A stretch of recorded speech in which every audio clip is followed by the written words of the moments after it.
नमस्कार मित्रों, आज फिर अखबारों की सुर्खियां लेकर हाजिर हैं। फटाफट हम प्रमुख खबरों पर चर्चा करते हैं। नई दुनिया लेते हैं। सबसे पहले नई दुनिया में फ्रंट पेज पर लोकतंत्र के मंदिर ने रचा इतिहास। राज्यसभा में 17 घंटे कार्रवाई हुई, लोकसभा भी पीछे नहीं रही। बजट सत्र के दौरान दोनों सदनों में कामकाज की समीक्षा करते हुए सदन के कामों की प्रशंसा की है। प्रशंसा के योग्य है कार्रवाई इस बार की। हमें भी लगा, आम आदमी को लगा कि किस तरह से हमारे सांसद देर रात तक बैठकर सदन में काम करते हैं, केवल बहस और एक दूसरे पर आरोप प्रत्यारोप नहीं लगाते हैं, कामकाजी होता है। इसके लिए संसद और संसदीय मंत्री को बधाई। अगली खबर है कि उज्जैन में वक्फ की 1056 संपत्तियाँ, ये एक स्थानीय खबर है। अधिकांश पर अवैध कब्जे हैं। इस तरह की खबरें अभी और निकलेगी। आज चूँकि अष्टमी है, महाअष्टमी है, और महाअष्टमी के अवसर पर मदिरा की धार से नगर पूजा होती है। आज सुबह सुबह हो गई होगी जब तक आप इस समाचारों का विश्लेषण सुनेंगे। 24 खंबा माता मंदिर पर मदिरा की धार से पूजन किया जाता है और यह पूजन जिला प्रशासन की ओर से होता है। ये हमारे यहाँ की एक अनूठी परंपराओं में से एक परंपरा है। जिला पंचायत की सीईओ ने किया पंचकोशी मार्ग का निरीक्षण। संपादकीय पृष्ठ पर केंद्रीय श्रम एवं रोजगार मंत्री भूपेंद्र यादव ने लिखा है एक आर्टिकल कि राजनीति का केंद्र बिंदु बनी भाजपा। वे लिख रहे हैं कि 2014 से लगातार मिल रहे जन आशीर्वाद के बाद यह कहना अतिशयोक्ति नहीं होगा कि भाजपा देश की आशा, आकांक्षाओं और उम्मीदों की प्रतिबिंब बन गई है। एक और आवश्यक सुधार के नाम हेडिंग से नई दुनिया ने वक्फ बिल के ऊपर संपादकीय लिखा है। वैश्विक व्यापार युद्ध की आशंका, गहराई शेयर बाजार सहमा। हमारे यहाँ के शेयर बाजार कुछ टूटे हैं ट्रंप की नीतियों के कारण।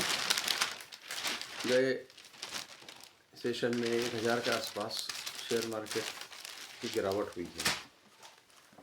अब दैनिक भास्कर लेते हैं।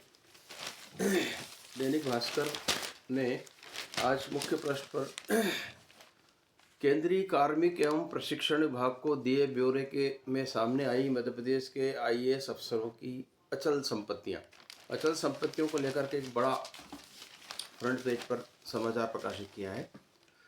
हेडिंग लगाया है आईएएस विवेक के नाम 65 एकड़, मनीष सिंह के पास टाकीज होटल 102 एकड़। मुख्य सचिव की 3 राज्यों में प्रॉपर्टी, कई आईएएस प्रॉपर्टी से सालाना 70 लाख रुपए कमा रहे हैं। अब ये हमारे आईएएस अधिकारियों की वेल्थ के बारे में जानकारी दी गई है। इसके बारे में कोई ज़्यादा विशेष टिप्पणी करने लायक नहीं है, लेकिन पढ़ा जा सकता है कि किसके पास कितनी कितनी संपत्ति है, तो सरकार जाने कि कहाँ से आई है। दैनिक भास्कर ने एक सेकंड फ्रंट पेज पर लिखा है कि ट्रेड वार तेज, चीन का अमेरिका पर 34% जवाबी टैरिफ, ट्रंप ने चेताया ये भारी पड़ेगा। व्यापार की लड़ाई हो रही है 2 बड़े राष्ट्रों में। छोटे राष्ट्र इसमें पिस रहे हैं, भारत भी उनमें से एक है। वक्फ बिल पर पीएम बोले ऐतिहासिक, तो कांग्रेस के सांसदों ने कहा कि ओवैसी सुप्रीम कोर्ट पहुंचे। उधर मोदी की न्यूज़ को 2 टुक, हिंदुओं की सुरक्षा हो, अत्याचार की जांच करें। बैंकॉक में बांग्लादेशी सरकार के मुखिया से मिले प्रधानमंत्री। अनंत अंबानी की आध्यात्मिक यात्रा में धीरेन्द्र शास्त्री भी जुड़ गए हैं।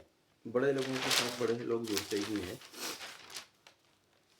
स्थानीय खबरों में लिखा है कि गंभीर में पानी पिछले साल से मात्र 4 MCFD ज़्यादा, एक दिन छोड़कर जल प्रदाय का प्रस्ताव। अभी से करना होगा, गर्मी आ रही है, अन्यथा मई जून में आते आते पानी की संकट गहरा सकता है उज्जैन शहर में। उप मुख्यमंत्री राजेंद्र शुक्ल, जिनके पास स्वास्थ्य मंत्रालय भी है मध्य प्रदेश का, उनका एक बयान छपा है कि सरकार प्रदेश में चिकित्सा स्टाफ की 30,000 पदों पर भर्ती करेगी, जिससे अस्पतालों के संचालन में सुविधा होगी।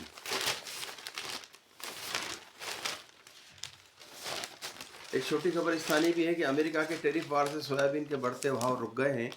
200 रुपये की गिरावट हो गई है। यहाँ पे असर दिख रहा है इसका। हास्य रंग का पन्ना आता है हर शनिवार को। इसमें सुरेंद्र शर्मा ने लिखा है कि लड़खड़ाई राजनीति को हमेशा साहित्य ने ही मिलकर संभाला है। और शरद जोशी जी का एक व्यंग छपा है, बजट से पहले की रात, पढ़ने लायक है दोनों। संपादकीय पृष्ठ पर आर्थिक विशेषज्ञ कौशिक बसु, जो विश्व बैंक के पूर्व चीफ इकोनॉमिस्ट रह चुके हैं, उनका एक आर्टिकल है कि ट्रंप ने अपने पैरों पर टैरिफ की कुल्हाड़ी मार ली है।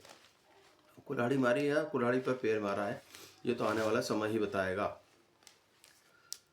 दूसरे एक और रक्षा विशेषज्ञ मनोज जोशी, उनका एक आर्टिकल है कि तेल की कीमतें आसमान छूने लगेगी। ये हमारे भारत के लिए बहुत चिंताजनक है। यदि ऐसा होता है तो अमेरिका और ईरान में तनाव बढ़ा तो नतीजे भयावह होंगे।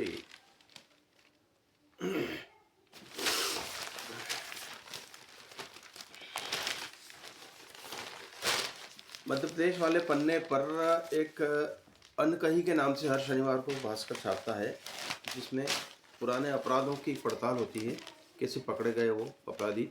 उसमें आज़ाद भारत की सबसे बड़ी ट्रेन रॉबरी हुई थी, जिसमें मध्य प्रदेश के गिरोह ने उड़ाए थे 5.78 करोड़ रुपया। 8 साल पहले हुई थी, सेलम से चेन्नई जा रही एक्सप्रेस में। उसके ऊपर एक रिपोर्ट दी है।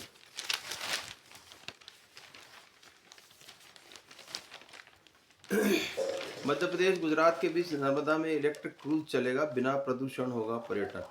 पर्यटन प्रेमियों के लिए एक अच्छी खबर है। मध्य प्रदेश में जो है गुजरात के बीच नर्मदा में इलेक्ट्रिक क्रूज जो है वो महेश्वर, ओंकारेश्वर और स्टैचू ऑफ यूनिटी तक जाएगा। एक अच्छी राइड होगी ये पर्यावरण प्रेमियों के लिए।